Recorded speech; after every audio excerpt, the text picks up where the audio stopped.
নমস্কার, আপনাদের সবাইকে স্বাগত। ভারতের প্রথম সিডিএস বিপিন রাওয়াত স্যার একটি কথা বলেছিলেন যে ভারতীয় সেনাকে আড়াই ফ্রন্টে যুদ্ধের জন্য সবসময় প্রস্তুত থাকতে হবে। একটি ফ্রন্টে চীন, আরেকটি ফ্রন্টে পাকিস্তান, আর অর্ধেক ফ্রন্ট হলো ভারতের ভিতরে লুকিয়ে থাকা মুখোশধারী শত্রুরা। এদের মধ্যে একটি হলো মাওবাদী।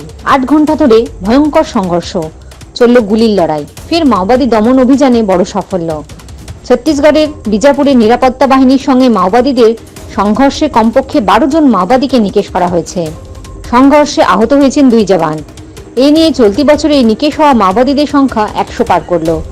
জানা গিয়েছে, বস্তারের কোরজোনে শুক্রবার এই অভিযান চালায় নিরাপত্তা বাহিনী। রাজ্য পুলিশের 800 কর্মী, এসটিএফ ও সেন্ট্রাল রিজার্ভ ফোর্সের এলিট গরিলা বাহিনী ও কোবরা বাহিনী মিলে যৌথ অভিযান চালায়। গোপন সূত্রে আগে খবর মিলেছিল যে অন্ধ্রপ্রদেশ, তেলেঙ্গানা থেকে পেরিয়ার জঙ্গলে বেশ কয়েকজন শীর্ষ মাওবাদী নেতা গা ঢাকা দিয়ে রয়েছেন। এরপরই অভিযান চালানো হয়। গভীর জঙ্গলে প্রায় 8 ঘন্টা ধরে মাওবাদীদের সঙ্গে সংঘর্ষ চলে নিরাপত্তা বাহিনীর। সকাল 9টা থেকে সংঘর্ষ শুরু হয়, বিকেল 5টা নাগাদ এনকাউন্টারে শেষ হয়। অভিযান শেষে পুলিশের তরফে জানানো হয়, বিজাপুরের অভিযানে 12 জন মাওবাদীদের দেহ উদ্ধার করা হয়েছে সংঘর্ষস্থল থেকে। তল্লাশি অভিযান জারি রয়েছে। ঘটনাস্থল থেকে বেশ কিছু রাইফেলও উদ্ধার করা হয়েছে।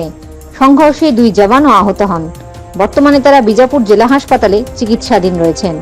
শুক্রবারের এনকাউন্টার মিলিয়ে চলতি বছরে এখনো অবধি কমপক্ষে 103 জন মাওবাদীকে নিকেশ করা হয়েছে। এর আগে গত 16 এপ্রিল কাঙ্কের জেলা অভিযানে 29 জন মাওবাদীকে নিকেশ করা হয়েছিল। প্রধানমন্ত্রী আগেই বলেছেন, গোড়া থেকে সব তুলে ফেলে দেওয়া হবে এই সব বিচ্ছিন্নতাবাদী সংগঠনকে। জয় হিন্দ, জয় জওয়ান, জয় কিষান।